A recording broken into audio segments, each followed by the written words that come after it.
Guys, today I wanted to do a bit of a change of pace from what we've been doing. We've been doing a lot of like Israel stuff and really down and out stuff that doesn't make anybody feel too good to dwell on for too long. So I wanted to I wanted to see what was going on in the rest of the world, and I found this kerfuffle that was happening in the Protestant Christian church scene that had to do with a I'm not joking, a sword swallower male striptease artist doing some kind of act at like a men's retreat thing that it was like a super church, mega church men's retreat, and it caused all of these problems, and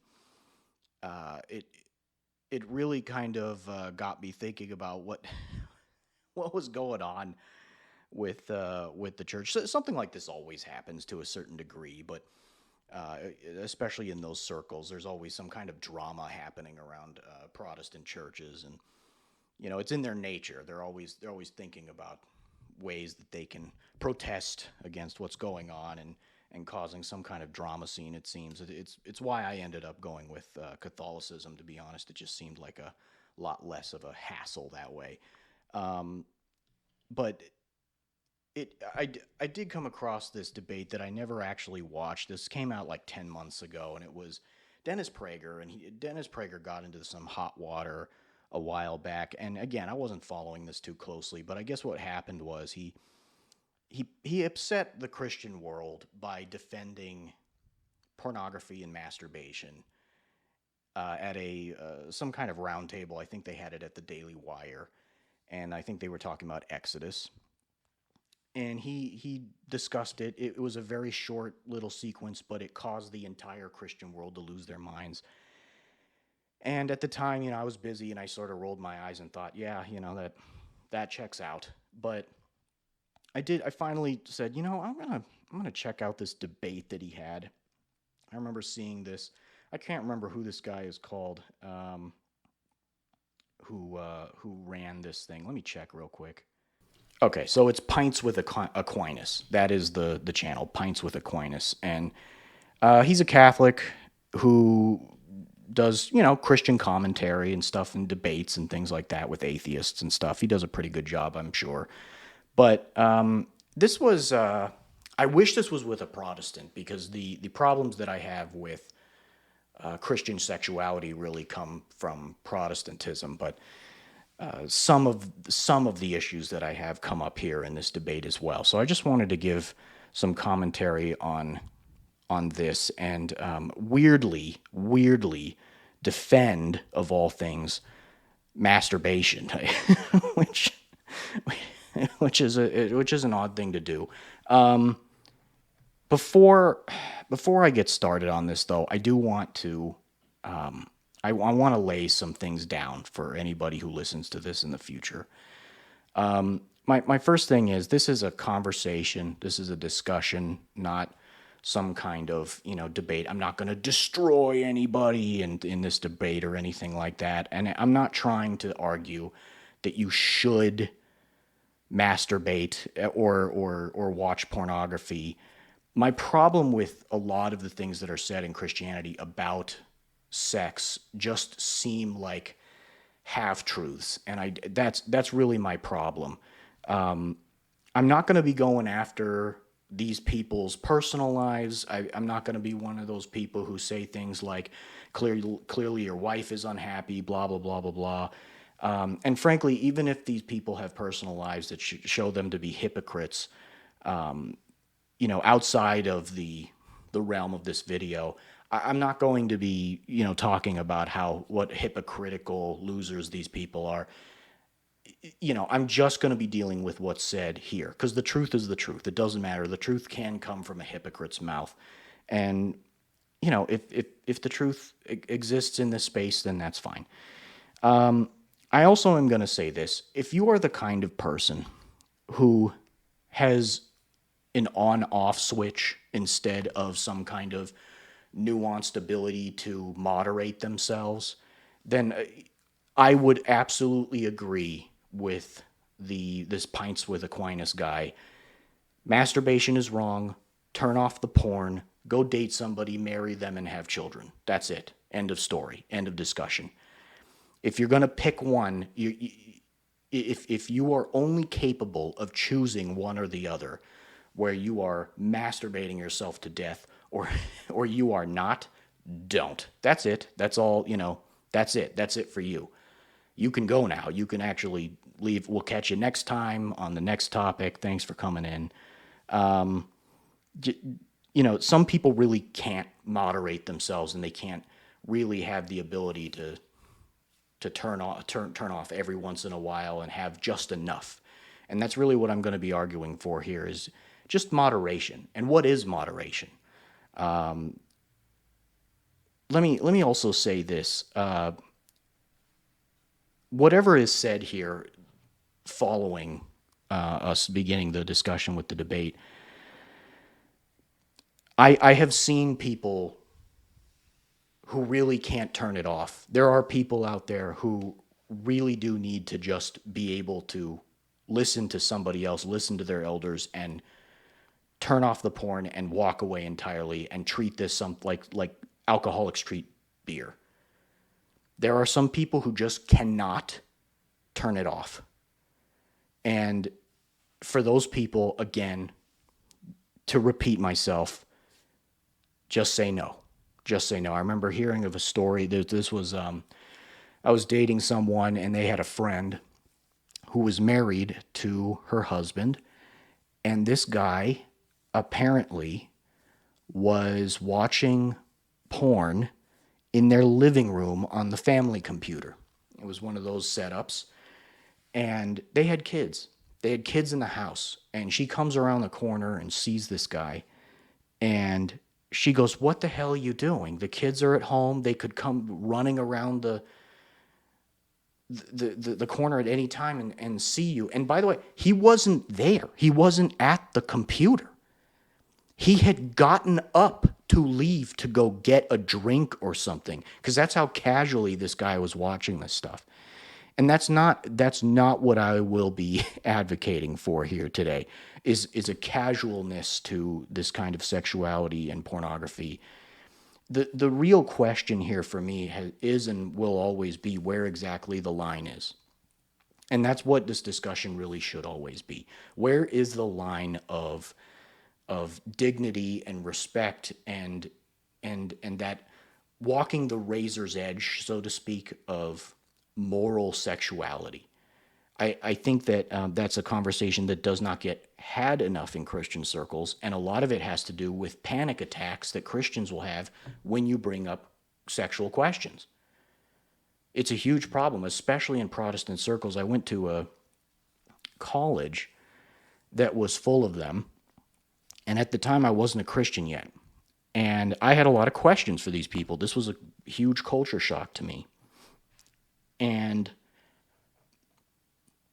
I really hated how nobody really had good answers for anything.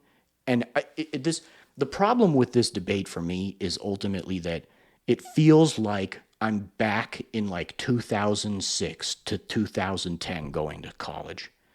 And it just feels like we should have gotten past this, and this should have gotten better. And that 15 or so years later, it hasn't. And that's what bothers me. My final point before we get to this thing, I'm going to be making extremely nuanced, I don't even almost want to say arguments. I almost want to say questions, making extremely nuanced questions regarding what people are saying here. And I am not joking when I say this. The devil, the literal devil, would love for you to take the questions I am asking in this video and use them as excuses to sin in your own life. Be extremely careful of that. Be extremely careful. The problem with a discussion like this always has been that you really do have to ride that razor's edge of correctness and dignity while you do this. You have to you almost have to juggle too much. And so a lot of Christian pastors and a lot of religious scholars and leaders and youth pastors or whatever will constantly talk about this in very, very unnuanced terms. And the reason is because they'd rather you err one way than another. That's all. That's really what it comes down to. I'm sure, like, if you put a truth serum in them and said, do you really believe everything that you're saying to these kids? I'm pretty sure that what you'd come up with is, no, technically there are nuances involved in this, but people can't handle it. They can't. So what we tell them is you just abstain, or you just don't, you go without. I'm sorry, that's the rules. And we know that they're going to go out and sin, but they'll do that and then they will feel bad and then come back to God. So while we're having this discussion, if you are listening to this, please understand the devil would love for you to hear what I'm saying and turn it into an excuse to do whatever you wanted at home. That is not the point of this discussion. What I'm talking about here is I just wish that Christians could have a more complex conversation about sexuality than they are. That's all. With that, let's get started. So this is about 9 minutes in, I suppose. With the debate, they talk a little bit about some things that I think had more to do with the roundtable debate, but this is where they really get into the meat of the conversation. And B, that they discussed openly with me at the university what they heard me say on Daily Wire. But he did raise this issue about sexual objectification, and that reduces the human being as one created in God's image, etc. Just what you said now. And I have a different view of that. Sure. I think this. I suspect you may have not heard this before in one of your podcasts. Here we go. From any of your guests. I think that in the bedroom, if a loving husband and who is a loving husband, and I have a word to say about what a loving husband is, a loving husband who sees his wife in the bedroom as a sexual object, I will be totally open with you. I have said on the radio, if after X number of years married, your husband still sees you as a sex object, you are both very lucky. I would say it depends what you mean by sex object. If what you mean is your husband continues to find you sexually desirable, I would agree with you. If what you mean is the man essentially treats his wife as a warm body to masturbate in, not taking into account her feelings, her desires. Oh, of course. Right. But that's not the... Yeah, so a lot just happened here. This was always a question that I had when I went to school originally. In my freshman year, one of the first discussions that I had with people about a Christian concept of sexual morality was about lust. And the question that I had, I said something about how, a husband, a healthy sexual relationship includes lust between a man and a woman. And I was told very sharply by everyone in the room that no Christian husband, no good husband or wife, but really, when we're talking about sex, usually it's a bunch of guys talking about dudes. No husband has a lust for his wife ever. And I sort of beg the question that perhaps that we had some kind of definitional problem, right? That this was just an issue of me using a word they didn't like, and that I understood that there was a sinful connotation to the word lust, but what I was talking about was sexual attraction, and that a sex drive that drove you to your woman, your woman's arms. And they absolutely would not back down on the idea that a husband cannot, in a Christian relationship and a marriage, have lust for his wife. And they make a very, very bizarre distinction, at least to me, definitionally, between sexual attraction and lust. And what they're claiming here effectively, because I finally said, okay, call it whatever you want to call it, and give me the word I need to use. And they said love, which bothered me, because at the time, you have to remember that the great argument on gay marriage was that love is love. That was the sort of catchphrase. And what bothered me about that is, so many conservatives would say something like that love is not a good enough definition of anything. That you cannot simply say that love, no matter what the context, is a good, effectively, which is what that argument really was. That some things really are not love, but rather lust or selfishness or objectification or something. And it could just be applied too broadly. And here these Christians were suddenly using terms, in my definition, very loosely. And it seems to me like it's still happening where, even though this guy is not being loose at all, now he's got a couple of words that he's using here to delineate the two things, and he's going to get into the difference now, but he starts adding things to the definition to really make it worthwhile to delineate the two. So let's listen up on how these two things different. You have sexual attraction now, and now you have lust, and those are two different things. That's not objectification. Has a dirty name. He said he doesn't. The father said one shouldn't even objectifies baseball players, and it was an excellent analogy. I had thought of that myself, but I do objectifize the baseball player. I'm not sure if I agree with him. But it doesn't mean that you would automatically mistreat the baseball player. That's right, but I'm in a different relationship with the baseball player than I am with the Correct, but there is a place in the totality of a relationship. So here is my motto, because I talk about men and women every week for an hour on my radio show, and I have for about 20 years. And that is, you make love outside the bedroom, and you have sex inside the bedroom. I think it's a romanticization of the sex act to say that it's always making love.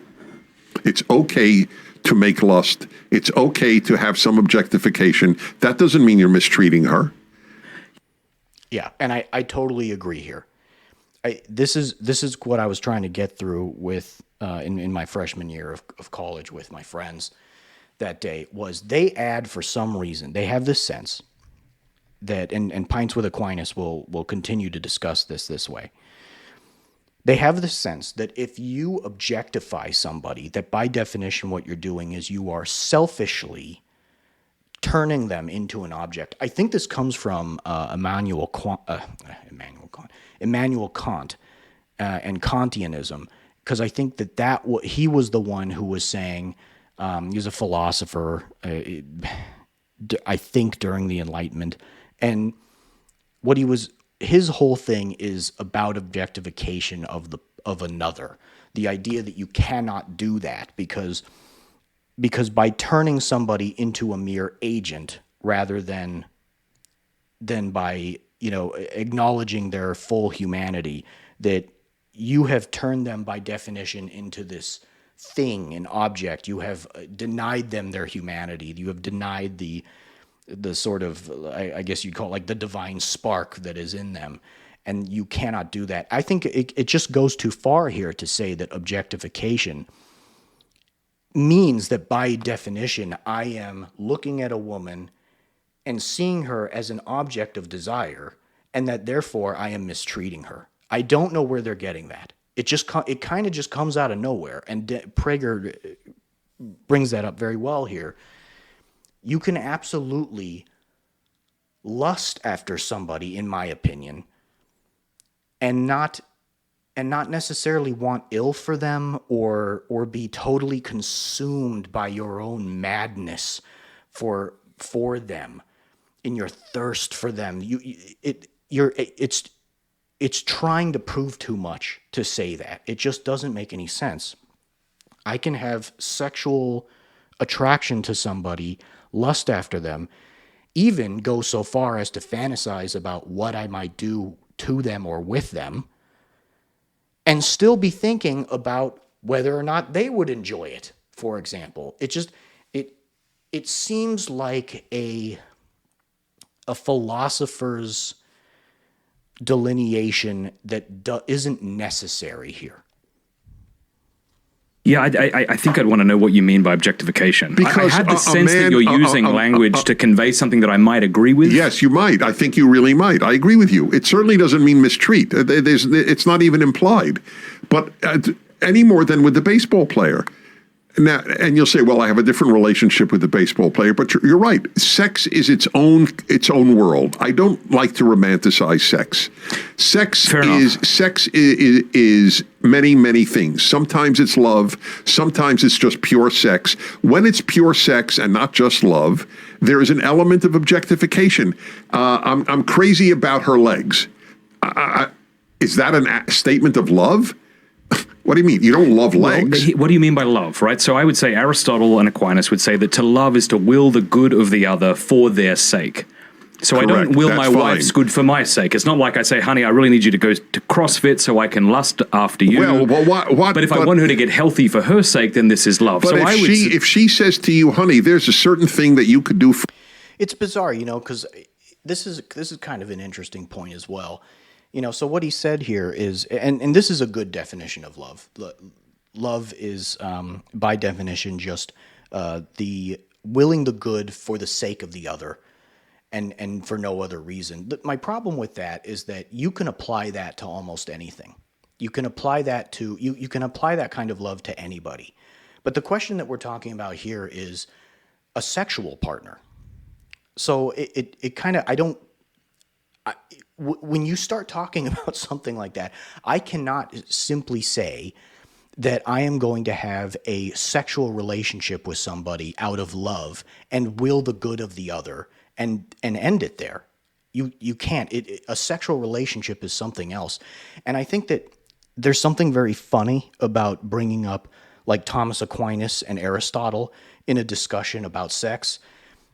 It's not wrong to do it, but the way that he does it is just it's so bizarrely clinical and insistent upon itself. It's sort of insistent on the idea that sex has to be this sort of clinical act. And I think that what is happening, what has happened for a long time, by the way, in this sort of Puritan American Christianity that we've developed over, ever since the Puritans showed up back in 1620.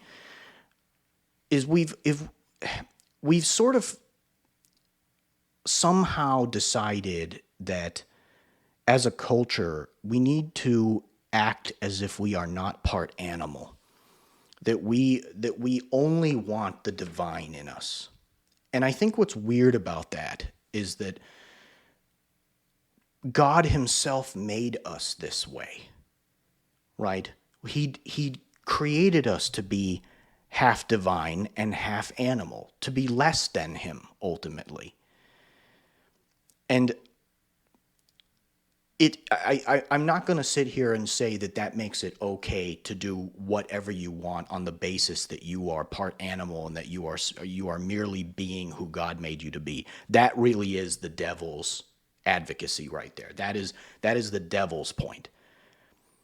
Satan would tell you that if you are going to exist as God made you, do it all the way. Here he gave you just a little bit of dignity, a little bit of divinity, but he threw that animal in there, and that you should really feed that animal inside because, hey, that's how he wanted you to be, right?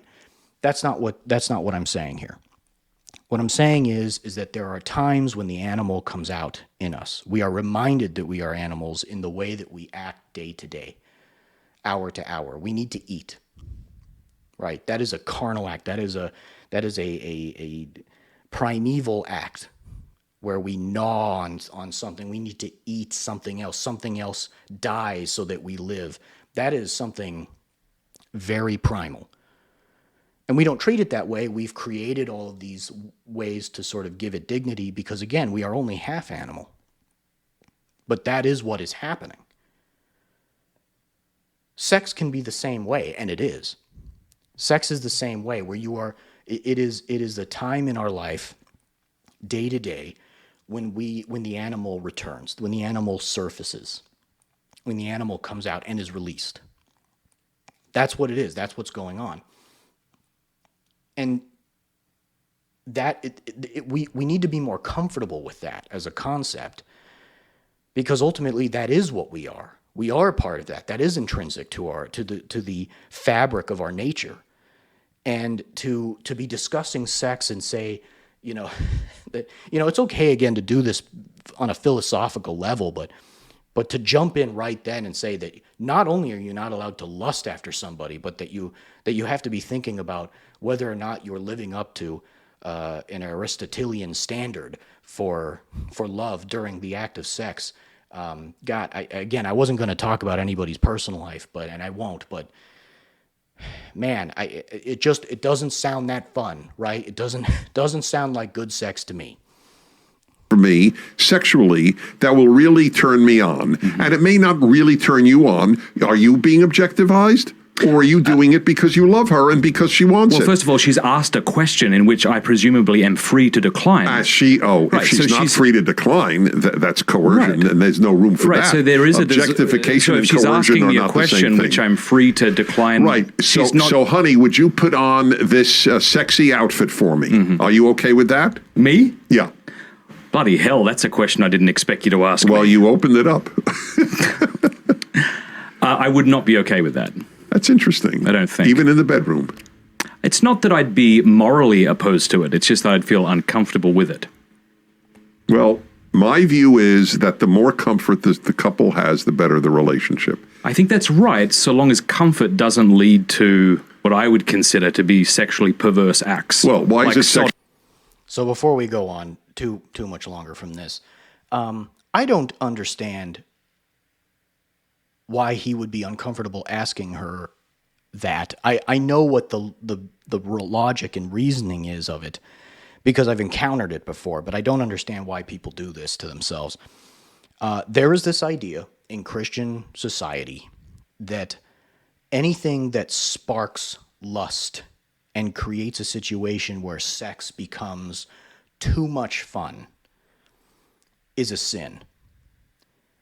That sex should be primarily for the privilege of children. It should be an act that is engaged in primarily to create children, that there are no sex acts other than sort of, penis, vagina, plug in, boom, it's over, shower off and become that dignified, divine human again, right? So where sex almost becomes this sort of obnoxious part of your day where you're forced to remember that you are in fact animal, right? And it happens to a lot of people where, the fact, I just was talking about the fact that we eat food every day and what a carnal sort of thing that really is. But because we've adorned it with all of these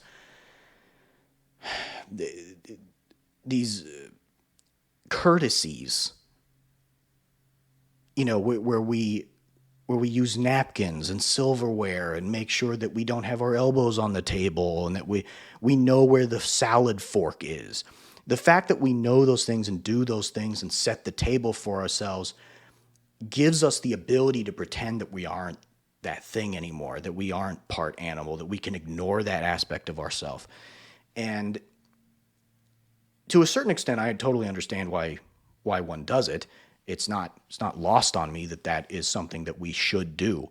But at that point, sex really does become like the almost one of the last things that you have other than going to the bathroom that reminds you that you are in fact immortal, that you are in fact not immortal, a mortal being. And I just think that that's what's happened here in a lot of these cases where these people start to think, I hate to say this, but too much of themselves almost, that they are above this animalistic nature that we have, that we can sort of reason our way past the animal. And again, to a certain extent, you can. to a certain extent, it is absolutely possible to rise above, and we should. We have these two sides of ourselves, and let's face it, we don't spend most of our day with the animal. We do, in fact, spend most of our day with as the divine human being with dignity, right? When you go to work, the animal's not coming out all that often. But to be in a position where you think that we should be constantly pounding the animal out of existence for the sake of the divine, it is a sort of rebuke of God in a weird way to me. And it's very strange. It's very strange to me. Actually perverse to wear a sexy outfit. It's not, and that's why I said I'm not morally opposed to it. But if you're saying so your that discomfort is personal. That's fair. That's not an area I need to get into. One thing I would love you to get into, because you did say this in the email, is you think that the widespread proliferation of pornography is destroying teenagers. Yes. Help people hear this side yes. of what... Well, I gave an example tonight. So I'm very friendly with a young woman. She's 23. Very, very close to her. People could guess who it is because I do a podcast with her. Okay. So she is so open, God bless her. I don't think she would object to my telling the story. In fact, maybe it was even discussed on one of our podcasts. We're very, very open. So she was on a date, and they were both attracted. It was not the first date, and they kissed. That's all they did. They kissed. And in the midst of the kiss, he grabbed her neck, like this. And even me, Mr. Open, was taken aback, and so was she. To her credit, when she took his hand away, she said either then or later that evening or later another time, "Why did you do that?" And he, to his credit, was open enough to say, "I thought you would like it. That's what I see on the internet." That's a bad thing. That's the number of young men who learn about women through porn and not real life is a very scary thing that has developed. So I am as worried as you are about the pornification of society. When I answered the question that Jordan Peterson asked, which came out of nowhere, I'm not blaming him in the least. It was a perfectly legit question, but it came out of nowhere. I was thinking still in the way I have always defined it as Playboy magazine. That, to me, that was porn. The stuff that is out there now is not what I think of when I'm asked the question. And so I did say this to the father tonight, and I'm sure it shocked everybody there. Did you ask it? No, kick on. I was about to make a bad joke. You'll get a charge out of this intellectually. It'll blow your mind, I think. So my dad was an Orthodox Jew, modern Orthodox, admittedly, but Orthodox. Never drove on the Sabbath, never ate a non-kosher food, wore a yarmulke in the house, sent the kids to yeshiva. Mm-hmm. I mean, he was the real deal. He was the president of the Kingsway Jewish Center, still exists, an Orthodox synagogue in Brooklyn, New York.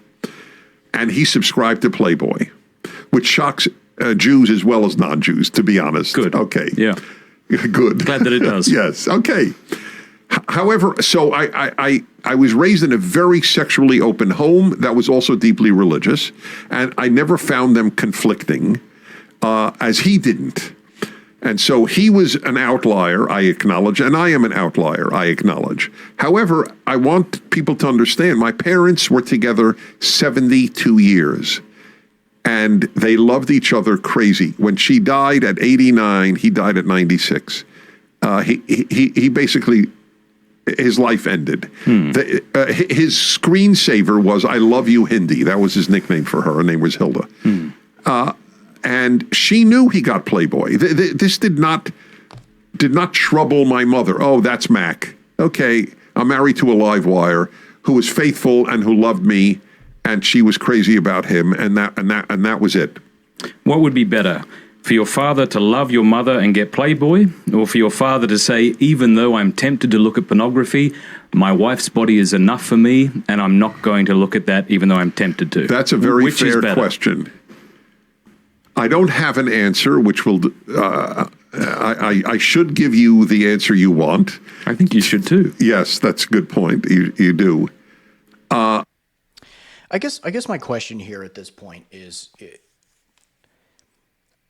it feels, this question is a fair question. It feels like a false dichotomy, and the only reason why, I think, is because my question back to Pints with Aquinas would be, what harm does the Playboy, the addition of the Playboy, do? I guess that's really, and this is a real question to me, because I am not married, and so I don't have the answer. I would love to hear from married people what they think, because there are, like Dennis Prager has said, there are certain families, couples, I should say, there are certain couples, man and wife, who have a sort of more loosey-goosey take on sexuality, and then there are certain couples who do not and have a very strict take on sexuality, where they are, there is no such thing as the nudie calendar on the wall of the shop where the guy works as a mechanic or something like that, because his wife would lose her mind, and she would treat it like cheating. And this is an old conversation that's been had a lot by Christians for many, many years, many, many decades at this point, whether or not looking at another woman, much less, forget on the internet and naked, just walking by on the street is an act of cheating. What that comes from is the idea that Christ effectively says to us, and this is true, that doing something in your head is as bad as doing it in real life. What he really is talking about there is, it is bad for your soul. It's not a moral equivalency, but it's, if you think about murdering somebody in a very serious way, it is as if you have done it. That is what he explains to his followers. Not in quote unquote real life, not in the context of the greater world and to the other person that you would have murdered, but to your own soul. There's something wrong with you inside, and you have committed a grave sin in doing that. And so Christians sort of take that and then sort of extrapolate that, well, if you're willing to look at another woman and admire her for her sexual attractiveness, then you, by your very nature and definition and our ability to love God, have in fact cheated on me. I don't think that follows. I really don't. I think that a much more responsible and respectful relationship would be one in which people can look at other people and recognize their sexuality and their sexual attractiveness without it turning into too much more than an admiring glance and moving on with life. Many men can do this. Many men do this. But for a lot of people, and some Christian men do this, I've seen it, where they will beat themselves up afterwards. They will see a woman and they'll see something she's wearing and it'll turn them on, and they will beat themselves up for thinking dirty thoughts in that moment about that woman for way too long. And it becomes this weird self-flagellation situation that is just, it's unattractive, period. Not just to women, but it's an unattractive trait in a friend or somebody that you know. It's not fun. It's not fun to be around that person. And fun isn't the point of life, but man, I'll say this, it becomes very self-indulgent. That's what it is. It's just a very self-indulgent, very self-centered thing where you're just constantly beating yourself up over something like that and feel like you have to tell other people about it, or confess. Protestants don't have confession like Catholics do, so Catholics get to go to a priest and just explain away what happened to a priest in private. Protestants feel like they have to get a whole meeting together, a whole council of Elrond, and talk about, how they were turned on by this woman in the subway. And there is a point where it just, it becomes almost exhibitionism. I don't know what that means enough. As I said, which bothers, it's funny, there were two groups that it bothers, the very religious and the radical feminist when I say that men are variety built in. God made male sexual nature as variety oriented. As one, I don't know who put it this way, but one wit put it, a woman loves a man and men love women. Now, I don't want men to go around loving women. I'm totally opposed to that. I am and insist on my being. It's not even debatable that I am faithful to my wife. It's a given. My wife. I'm going to add this too, and this is something that they don't talk about. And, you know, a lot of what Pints with Aquinas is talking about is, you know, love for the sake of, or the good for the sake of the other. Love as good for the sake of the other.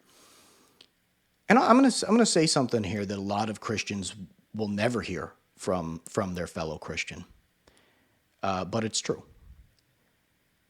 Your woman, your girlfriend, your wife, whoever, whether she has a good reaction to you looking at other women or not,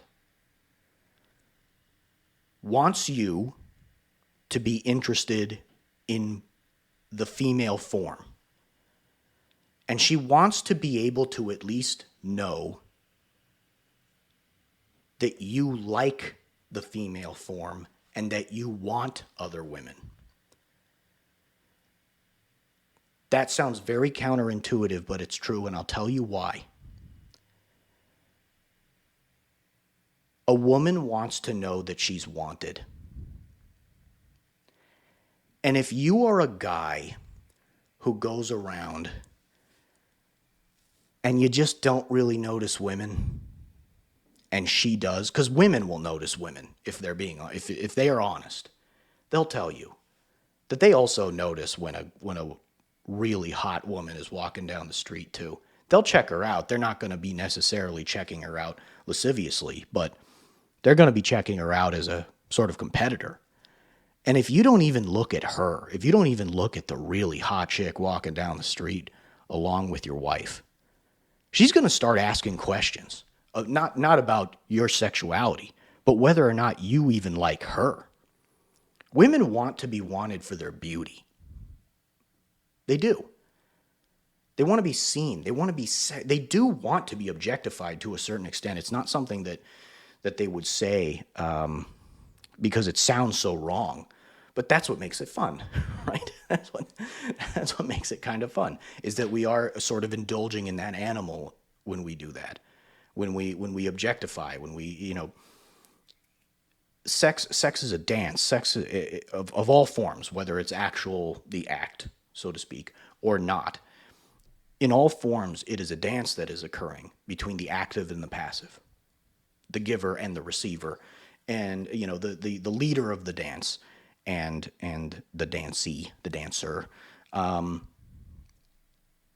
There is sort of it's masculine and feminine. It's yin and yang. It's we know this. It's not, this isn't rocket science, but what you have to consider is that a woman wants to know on some level that her husband finds her attractive. It helps her to know that. It helps her to know that you want her. She wants to be wanted. There's nothing wrong with that. But if you're the kind of guy who absolutely refuses to engage in that kind of looks or behavior, or she can't see you really care about women at all, she starts to wonder if you want her or if you would do this with anybody. If women are so interchangeable to you, as it seems like, you know, it's funny because I guarantee you that Pints with Aquinas would say that this is not his motivation in any way, but this is what ends up happening.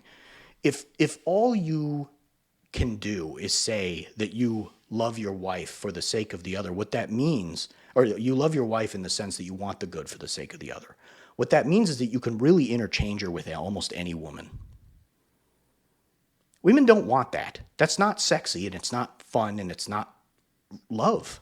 It's not real love. It's just the sort of generic sense of Christian love. It's too intellectual. It's too intellectual.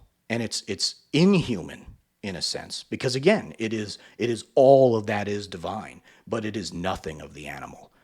And there is a point where the balance of each is what you want in a sexual relationship with a partner. Wife knows that other women are a turn on. She knows it. It does not bother her. Right. She is to my luck, I am married to a woman who does not find male sexual nature frightening. Most women do, and by the way, I understand that. But again, I think we have to make the distinction between sexual arousal and sitting and fantasizing or watching Actually, they looked at it together. And if you, well, that's sad too, I think. Why is it sad? Because I think pornography is a perversion of the sexual act. Yeah, well, okay. Which is holy. What if they looked, let me finish. Yep. Which is God's first commandment to humanity, be fruitful and multiply. It is the most intimate thing two human beings can do together. Not watch The Office, not go for a walk on the beach. It's the fundamental act that brings about the family, which brings about society. I'm of the opinion that if you pervert that fundamental act, I don't know why it's perverted. Why is it perverted? Why is it perversion? Because it usurps the natural end of sexual intercourse. If I eat food and then force myself to throw up, I'm usurping. Okay, but I don't think that it's a fair analogy. Let's say they looked at. Let's say they looked at bathing suit ads, not at Playboy. Mm-hmm. Just they looked at that other beautiful women together. So now they're going to start getting into definitional questions about what it means to look at porn. What exactly is porn, and when is it porn, and when it is not porn, which is a fair question and a fair point. But I think we might end it here for today. I guess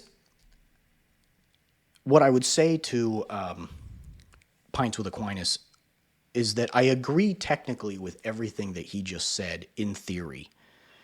In total theory, sex is an act for procreation. That is true. What I am not understanding is why it is a perversion of the sex act to create porn for the sake of pleasure. What his analogy is food. That if you eat and then throw up, it's that you have perverted the concept of eating. But it's not the same. At least I don't think it is. I can't really understand what that analogy even proves.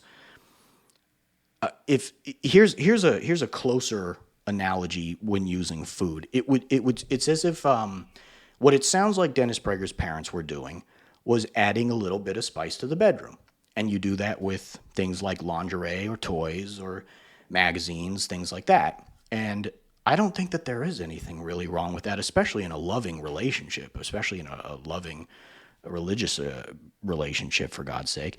And it really, at that point, the pornography, the toys, whatever they're adding to their sexual life really sounds more like spice on food, right? Because it just sounds like Pints with Aquinas is now sort of making the argument that the only thing that you can have is non-spicy, non-interesting, missionary only, non-naughty, let's call it, sex with your wife, and only for the purposes of making a child. So you can't do it when she's not ovulating. You can't. I think he would say that. He probably wouldn't say that, which would beg even more questions at that point to me. What are you really arguing for here?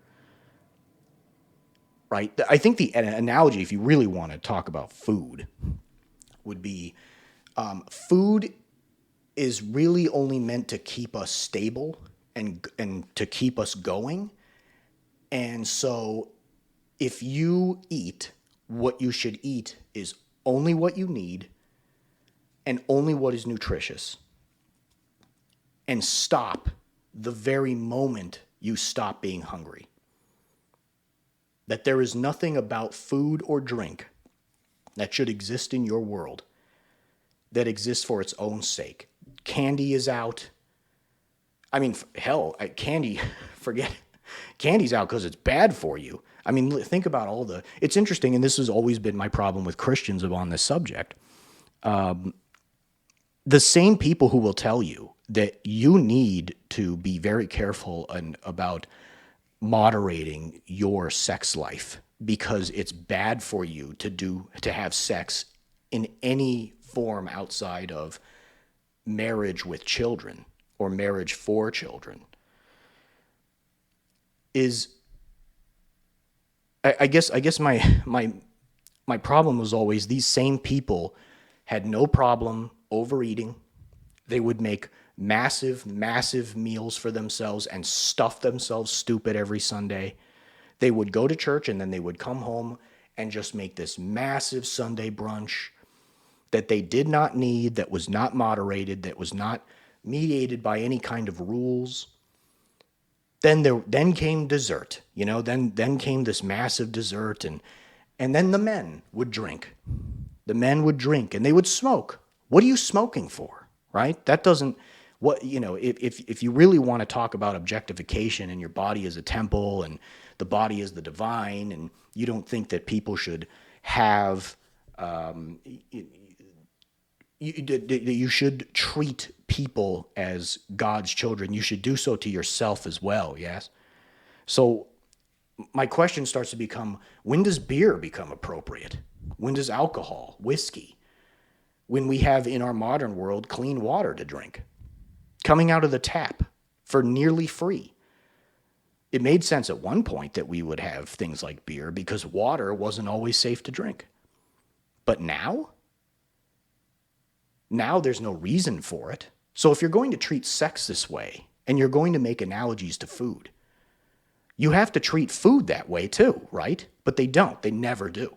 Christians, Catholics are especially known, as you probably know, for excessive drinking. Protestants, I don't mind telling you, excessive eating. You go into any Protestant church in Midwestern America and you tell me that the people in there are healthy, and I'll give you $1,000. I've been to some churches where the entire congregation looks like you took pigs, you took hogs out of the woods and you dressed them in collared shirts and sundresses and you sat them in the pews. And I mean everything. I'm talking about disgusting, slovenly. I usually don't talk like this. Anybody who knows me knows that I don't talk like this, but it gets insane. Their skin is unhealthy. Scaly, weird, leathery, pig-like skin. This isn't everybody, obviously, but there are too many churches where, I'll get to my point now. Now that I did that weird little rant. My point is that there are too many times where Christians will go on full-on assaults about sex and sexual morality and claim that they are doing so via a sense of moderation. That we have to treat our bodies as temples, that we have to take care of the divine that is within us, that we are made in God's image, and that therefore we are not allowed to sexually sin. And then they will destroy their bodies with alcohol, food, and sometimes, yes, drugs. And they won't think twice about it. And it's a little bit of hypocrisy that I don't like. I'm not saying that Pints with Aquinas is immoderate in any way. I'm not attacking him that way. But I do find it interesting that his YouTube channel is in fact called Pints with Aquinas. And that, in a sense, I guess my question would be, why would you ever have a pint ever again when you don't need it? Is it not moderate to simply cut all unnecessary things out of your life if you're going to do so sexually as well? Let's stop there for today. Thanks for listening. Really appreciate it. I'll pick up on this again soon. Thanks.